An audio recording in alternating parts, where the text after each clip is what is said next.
এই গহীন জঙ্গলে বাস করতো এক লোভী শিয়াল। সে ছিল খুবই চালাক। সে বনের সবাইকে ঠকিয়ে বেড়াতো। তাই সে একা এক একদিন ভাবে আর বলে, কয়েকদিন ধরে লক্ষ্য করছি এই বন্যে পশু পাখিগুলো খুব বদল হয়ে গেছে। ওরা এখন খুব চালাক হয়ে গিয়েছে। ওরা আমাকে বিশ্বাসই করতে চায় না।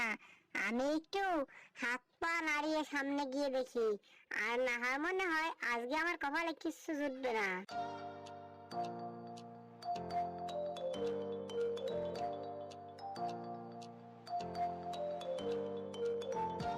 দাঁড়াও দাঁড়াও কুকুর ভাই, দাঁড়াও। তুমি এত সময় কোথায় গিয়েছিলে? আমি তো তোমাকেই খুঁজছি। তোমার সাথে জরুরি কথা আছে আমার। দেখি এই কুকুর বেটাকে কি করে মক্কেল বানানো যায়, আরে মুরগিটা হাত করা যায়। ওহ, মনে পড়েছে। শোনো শোনো কুকুর ভাই, তোমার খুব খারাপ খবর আছে। আমি তোমার বাসার কাছ দিয়ে আসতেছিলাম, দেখলাম তোমার বাসায় খুব আগুন লেগেছে। তোমার বাচ্চারা তো ছটফট করছে।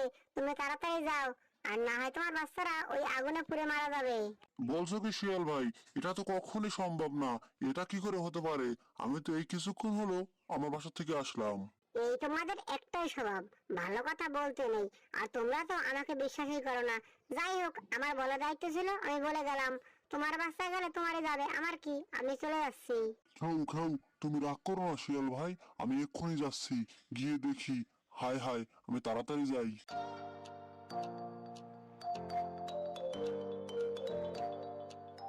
বোকা কোথাকার, আমি যা বলি তাই বিশ্বাস করে।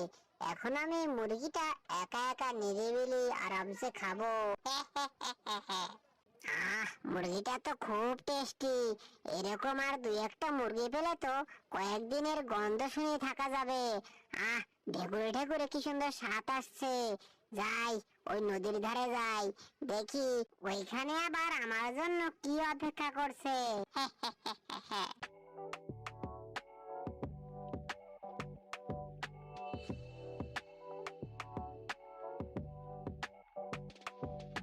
কি খবর? কি হয়েছে কুমির মশাই? তোমার মুখটা এরকম শুকনো শুকনো লাগছে কেন? তুমি এখানে বসে বসে কি চিন্তা করছো? চিন্তা তো হবেই শিয়াল পণ্ডিত মশাই। এই তো দেখছো আমার দুটো ছানা, এদেরকে রেখে আমি কোথাও যেতে পারছি না। তাই খাওয়া দাওয়া ঠিক নেই, সেজন্য শুকিয়ে গিয়েছি। আরে কুমির মশাই, তোমার কথা শুনে আমি খুব দুঃখ পেলাম। তুমি তো তোমার ছানাদেরকে আমার কাছে রেখে যেতে পারতে। তুমি তাহলে এরকম শুকিয়ে তোমার হাড়গোড় বেরিয়ে যেত না। তুমি যাও যাও, এক্ষুনি খাবারের জন্য যাও। আমি তোমার বাচ্চাদেরকে ভালোভাবে দেখছি। হ্যাঁ হ্যাঁ, তাহলে তো খুবই ভালো হয়।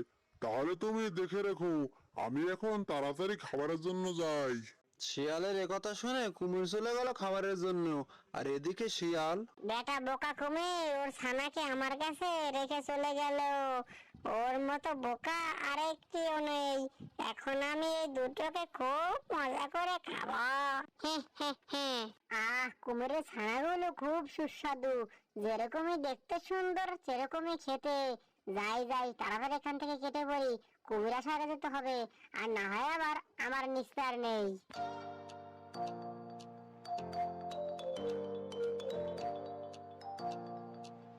কি হলো? আমার ছানাগুলো কোথায়? আর সেই শিয়ালটাই বা কোথায়? এই তো দেখছি দুটো হাড়, এই দুটো মনে হয় আমার ছানার। শিয়াল বেটা মনে হয় খেয়ে ফেলেছে।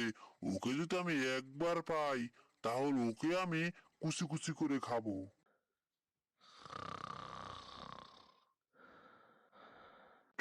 এই তো দেখছি দুটো বাঘের ছানা। কি সুন্দর নাক ডেকে ঘুমাচ্ছে। বাঘ তো এখন নেই। এখন এই দুটোকে খেয়ে মানি মানি এখান থেকে পালিয়ে যায়। তাহলে আর 1 মাস কিছু খাওয়া লাগবে না আমার। এই গেছি। আবার কোত্থেকে এলো? আজকে আমার আর নিস্তার নেই। কোন জায়গা দিয়ে যে পালাবো। কি শিয়াল, কি বিড়বিড় করছিস? তোর এত বড় সাহস, তুই আমার বাচ্চাকে খেয়ে ফেলেছিস?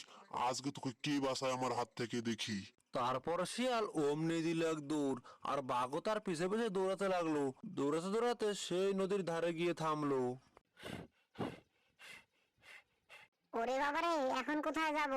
এদিকে তো বিশাল নদী, আর পানিতে তো কুমির উৎপত্তি বসে আছে, পিছনে বাঘ। এখন আমি কোথায় পালাবো? কি হলো? কি হলো? দাঁড়িয়ে রইলি কেন? এখন পালা। বাঘ মশাই, ও আমার শিকার, ওকে আমার কাছে ছেড়ে দাও। ও আমার বাচ্চাকে খেয়ে ফেলেছে। ও আমার শিকার, ওকে আমিই মারবো, ও আমারও দুটো বাচ্চাকে খেয়ে ফেলেছে। এ কথা বলেই বাঘ পিছন থেকে এসে শিয়ালকে অমনি মেরে ফেললো। আমাদের